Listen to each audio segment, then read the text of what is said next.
When preparing for the GATE CSE exam, the first instinct is to open the syllabus, look at the wall of topics, and try to study every subject with equal intensity.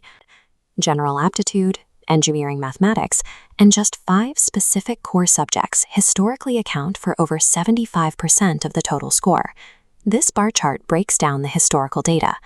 Programming and data structures reliably pulls 8 to 12 marks. Computer networks and computer organization draw up to 12 each. Operating systems adds another 8 to 10, and algorithms bring 7 to 11. If you spend a month mastering a low-yield subject like compiler design for 3 to 5 possible marks while neglecting data structures, you are misallocating your effort. Top rankers build their entire study plan around maximizing points in this high-yield cluster first. Knowing the concepts in these 5 subjects is only the baseline. The GATE exam rigorously tests your ability to recognize recurring mechanical patterns, which you only learn by drilling previous year questions. We are going to look closely at 2 specific, highly tested PYQ problem types from these core subjects right now. Securing these specific mechanical skills translates directly into raw points on the board, eliminating the errors that typically sink percentiles.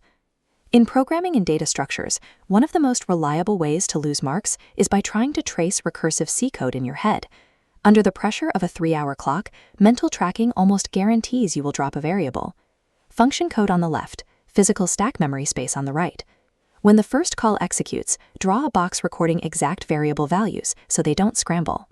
As the function calls itself, stack new boxes directly on top, recording updated variables at every step. Before the code hits the base case and begins returning values back down the stack, take a moment to look at the current variables. Calculate what the final output will be. Committing the stack to paper removes the cognitive load of memorization. This allows you to focus entirely on the logic, which is the only reliable way to navigate recursion without making unforced errors. Over in operating systems, the least recently used, or LRU, page replacement algorithm is another major source of points. Students miss these because of sloppy execution, specifically when handling a page hit. A sequence of page requests sits above 3 empty page frames. The first 3 requests drop directly into the empty slots as page faults. The 4th request is a page hit. You must visually mark that page as most recently used, resetting its timer. If you forget to update that status, your next replacement will kick out the wrong page. Pinpointing that hit mechanism prevents the off-by-1 errors that commonly ruin numerical answer type questions.